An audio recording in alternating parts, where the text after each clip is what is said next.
আসেনি, আপনি এখন তাদের খবর দিচ্ছেন বিজেপিকে। আমরা ক্যান্ডিডেট যারা এসেছি তারা আমরা দেখতে পাবো না।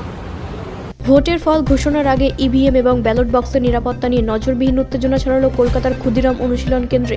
স্ট্রংরুমের ভেতরে সন্দেহজনক গতিবিধির অভিযোগ তুলে বৃহস্পতিবার সন্ধ্যার কেন্দ্রের গেটে অবস্থান বিক্ষোভে বসলেন তৃণমূল কংগ্রেসের দুই হেভিওয়েট প্রার্থী ডক্টর শশী পাজ এবং কুণাল ঘোষ। তাদের দাবি, দলীয় প্রতিনিধিদের অন্ধকারে রেখে কমিশন ও বিজেপি যোগসাজশ করছে, ভেতরে কারচুপি করার চেষ্টা চালাচ্ছে।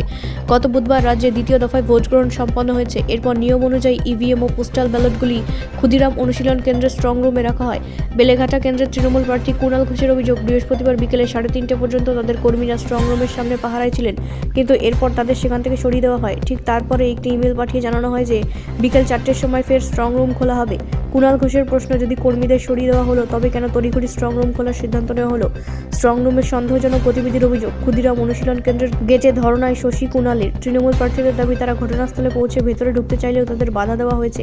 লাইভ স্ট্রিমিং বা সিসিটিভি ফুটেজে দেখা যাচ্ছে যে ভেতরে বেশ কিছু মানুষ কাজ করছেন এবং হাতে হাতে ব্যালট পেপার ঘুরছে। অথচ নির্বাচন কমিশনের পক্ষ থেকে দাবি করা হচ্ছে যে ভেতরে বিশেষ কিছুই হচ্ছে না। এই বৈপরীত্য নিয়ে সরব হয়েছে দুই প্রার্থী।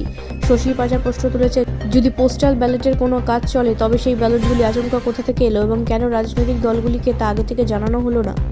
আপনারা কেউ নেই, তাহলে আমরা দুজন এখানে যখন বসে আছি, আমাদের এই যুক্তিটা কেন দেয়া হচ্ছে যে অন্যরা আসুক তখন আমরা সবাইকে নিয়ে যাব? কেন তাহলে যুক্তিটা খেললো না? বসে আসেন, আমাদের ঢুকতে দিচ্ছে না, এখন নেমন্তন্ন করে পাঠাচ্ছে বিজেপি ক্যান্ডিডেট। আপনারা বিষয়টা একটা জানতে পারলেন কিভাবে? আমরা 4:30 পরে তো ক্যামেরাতে মুভমেন্ট দেখছি, ক্যামেরা নাম্বার 17-এ মুভমেন্ট। তারপরে তো আসলে আমাদের লোকেরা ইলেকশন কমিশনের এই স্ক্রুটিনির কাজে 3:30 4টে অবধি তো এখানেই ছিল, ফলে তাদেরকে জানানো হয়নি যে এখানে আবার ওই মেশিন খোলা হবে। এবার শেষ মুহূর্তে একটা করে মেল পাঠিয়ে দেওয়া হয়েছে, রুটিন, ওরা হরবকত মেল পাঠায় নানা রকম। এবার তাতে আমাদের কি ধারণা হচ্ছে? আমাদের ধারণা হচ্ছে আমাদের টিম তো ওখানে আছে, অথচ টিমকে এটা বলা হয়নি। এবার যখন টিমের সঙ্গে আমাদের যোগাযোগ হচ্ছে, আমাদের সঙ্গে টিমের যোগাযোগ হচ্ছে, তখন ধরা পড়ছে এটা আনগার্ডেড। এবার শশীদি ছুটে আসছে নয়, এবার আমরা আসছি, আপনার বাইরের স্ক্রিনে দেখা যাচ্ছে ভেতরে লোক কাজ করছে, বাইরের স্ক্রিনে দেখা যাচ্ছে ভেতরে লোক কাজ করছে। ওদিকে সিও বলছেন স্ট্রং রুম সিল্ড, ওখানে কাজ হচ্ছে না। আরে লাইভ স্ট্রিমিং তো ইলেকশন কমিশনের ক্যামেরায় হচ্ছে, আপনারা দেখুন ওখানে কাজ হচ্ছে।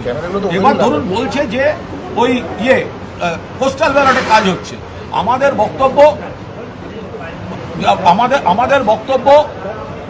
বক্তব্য হচ্ছে যে যদি পোস্টাল ব্যালটেই হয় তো তাহলে সেই পোস্টাল ব্যালটগুলো এলো কোথা থেকে?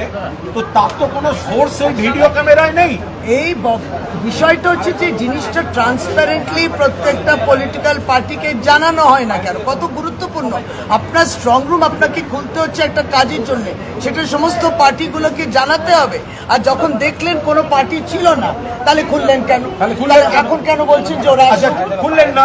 আপনি যদি দেখেন কোনো পলিটিক্যাল পার্টি নেই তাহলে খুলতেন না। আর যদি বলে থাকেন না জানিয়েছি, তাহলে আমরা এসছি বা ঢুকতে দিচ্ছি না। এই চিন্তাটার মানে কি?